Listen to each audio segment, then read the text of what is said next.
Yes, everyone, how are we doing? And welcome to the post-match reaction for Manchester City 4, Ipswich Town 1. And well, we are top of the league. We are top of the league. We're back, top of the league, back where we belong. It's only took 2 game weeks and we're right back at the top. Lovely stuff. Well, only 36 more games to go. Let's focus on this one. City 4, Ipswich 1. There's a lot to talk about in this. It was a crazy, crazy game of football. But look, we'll do this in chronological order. We start off seeing the lineups. It's the exact same starting 11 that faced Chelsea a week prior.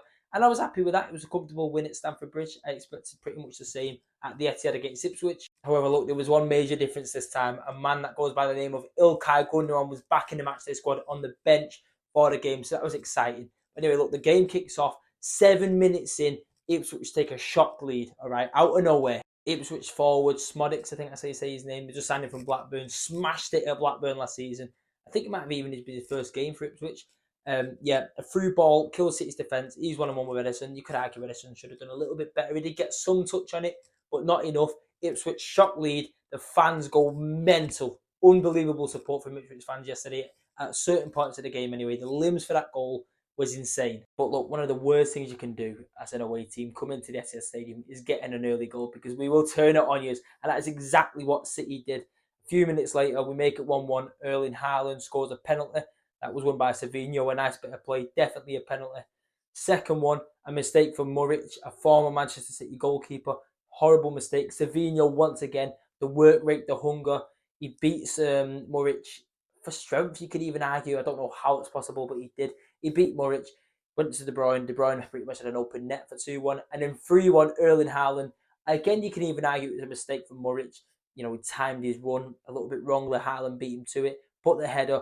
A nice finish into the back of the net as well after his control, and it all happened so quick. 3 goals within 6 minutes. It was a few moments of madness. It was a crazy start to the game. And look, we had chances even after that. Rico Lewis smacked the crossbar from about 7 or 8 yards out. Not sure how he didn't put the ball in the back of the net.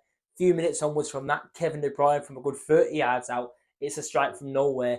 Beautiful dipping shot. Smacks the crossbar, comes right back out.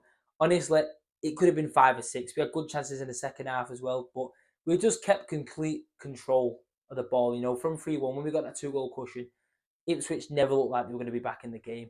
We were just keeping control, passing them off the park. It was comfortable. That's the easiest way to describe it. It was comfortable for City, as you would have expected. You know, Ipswich, I'll give them a credit. I think they will stay up. I thought they were impressive in periods of the game, but this is the champions of England 4 times in a row. It was always going to be like this for us, wasn't it? And then look, minutes before the game finishing, Erling Haaland seals his hat-trick, his 7th hat-trick in the Premier League in 68 games. It is obscene what he's doing. It is mental. Gets his hat-trick. We finish off the game with a 4-1 win, a good result for City. And it takes us top of the Premier League. Lovely stuff. But look, I want to speak a little bit more on Erling Haaland because I think what he's doing in the Premier League is actually somewhat being overlooked now because of the standard he's set for himself. The fact that he has to score 2 or 3 goals a game, otherwise, he's not playing well, or he's flopping at the minute, or do you know what I'm saying? He's gone missing. That's the standard he's set for himself. So it's sort of being overlooked how crazy what his output is. Do you know what I'm saying? 7 hat-tricks in the Premier League. He's played 68 games. 68. He's level on Wayne Rooney. 7 hat-tricks, the pair of them. He's done it in 423 games less. You know, he's probably, if he stays long enough, he'll overtake our Sergio's record, right, of 12 hat-tricks. Aguero's got the record for the most Premier League hat-tricks in 12 games. Haaland is at a fraction of the games, and he's over halfway there. It is obscene. We've never seen anything like this. He's an absolute machine, and there's people worrying that, you know, he's our only striker at the football club. Understandably, I see people thinking, oh, what if he gets injured? What if this? What if that? But I think you've got to look at it from a different perspective. The way I'm seeing it is, look at the message we're sending out to Erling Haaland. You are the only striker we need at this club. We don't need anyone else because we've got you. Keep doing what you're doing. And we're in safe hands. We're putting every bit of trust in him. And he's paying out. Do you know what I'm saying? He's showing why we put the trust in him. Showing why we're relying on him and only him. So I don't mind if we end this transfer window with no backup for Erling Haaland. I understand he has had little injury problems here and there in the season, but we've got a lot of attacking, outlets that we could use. There's players who can fill in different positions, and I know they're not going to be able to do what Erling Haaland does. And this isn't me saying that we don't need a striker full stop, because if someone comes available, then fair enough. If you want to rest Haaland in the cup games, or even if it's a young striker that we bring in, or bring through the academy who can soak up the skills of Erling Haaland and learn from him, I don't mind it. But I don't think in his last week of the window now we have to go out panicking, thinking, shit, we don't have a replacement for Haaland. We don't have a backup for Haaland if he gets injured. Look at the message we're sending out to him. You are the only man we need. Repay our trust, and this is exactly what he's doing. It is absurd. They were putting him in conversation with Ronaldo and Messi after the game, to Pep Guardiola. And look, he even said himself, he's not Lionel Messi. I'll say it now. He's not Ronaldo. He's not Lionel Messi, all right? No one's even really claiming that he's going to be in the conversation with them too. It's just when you look at his numbers, as far as goals, he's ahead of Ronaldo by a good mile. And he's ahead of Messi by at least, 60-odd goals at this age. His numbers are mind-boggling. And that just proves it. Ronaldo and Messi, the two best players we've seen. Messi, the god of football. Think of how good he was at that age. Think of how good Ronaldo was at that age. Winning trophies at United, Madrid, etc. Haaland is better in them. All right?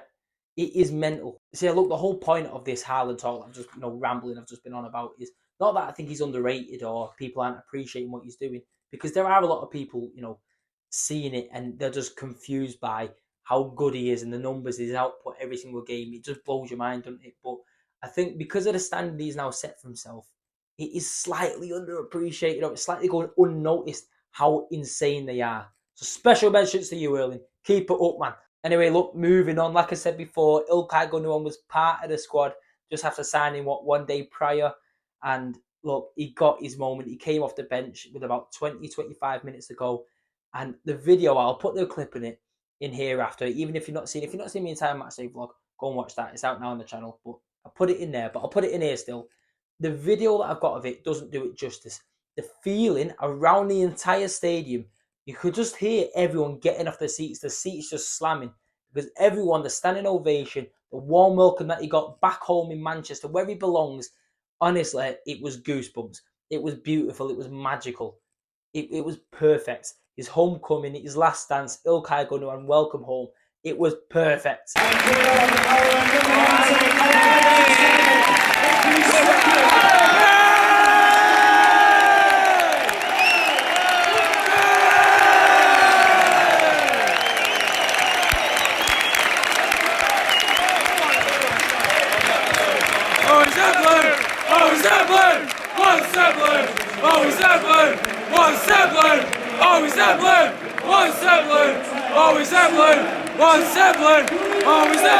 He's coming! Ilkay's coming up! He's coming up! He's coming up! He's coming! Ilkay's coming up! Follow, follow, follow! We're the best football team in the world! We've got Roger and Gundo, Phil and Bernardo, Kevin De Bruyne and John Stones! Follow, follow, follow! Yeah, look, it was amazing. As you've seen in that video, we got a good reception.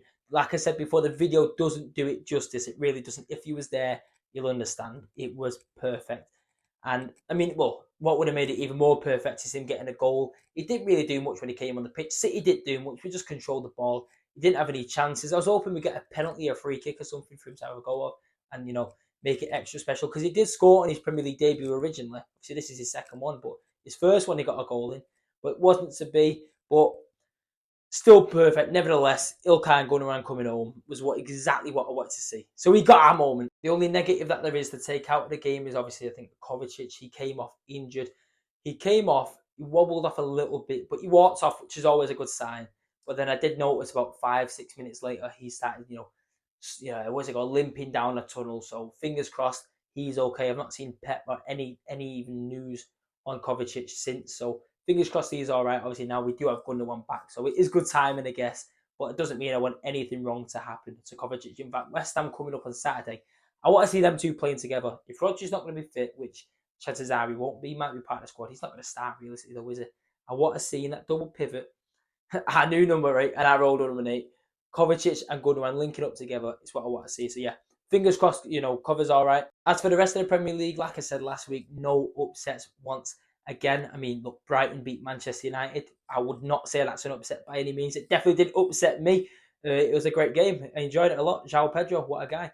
But, yeah, there were no upsets. Liverpool, comfortable win against Brentford. Quite impressive one, actually. I quite enjoyed watching Liverpool play. Luis Diaz scored a fantastic goal. And as Arsenal as well, an impressive win away at Villa Park. Similar to like I said about City, winning at Stamford Bridge and fact, Chelsea, we didn't beat them once last season in the league. We drew both games. Stamford Bridge was a crazy 4-4 game. It's even more impressive Arsenal winning at Villa Park. Villa did a double over them last season. Villa Park, a place that we lost to last season as well. We lost there. So an impressive win for Arsenal. And look, I know it's very early for me to be talking like this. And, it doesn't really matter too much this early into the season. But it's still nice to look at and keep note of. When I'm watching Arsenal or Liverpool play, I am hoping to lose every time I play. So, yeah, we'll keep note of it anyway. Nothing to take much note of now for the league table, other than City being at the top, back where we belong. We are one of only 4 teams to be 100% successful in both of the opening games. City, Arsenal, Liverpool and Brighton, the only 4 as far as I know. Yeah, on to the next one, West Ham away, and they will be a difficult game. But look, every game's a difficult game. It's a big league, this one, and it's one of the best standard leagues we've seen before. It's mental. But look, I'm going to leave it there. There's a video coming out tomorrow. Just another speaking about Ilkay Gundo, and I can't get enough of the man, so I want to speak about him even more. So yeah, there'll be another video tomorrow dedicated just for Gundo. Welcome home, Gundo. So make sure you watch that. Keep your eyes out for that. If you've enjoyed this video, give it a thumbs up. If you've not watched my matchday vlog that was out on the day of the game, go give that one a watch. And yeah, leave it there. Thumbs up if you enjoyed. Subscribe to the channel. And yeah, nice one. Come on, City.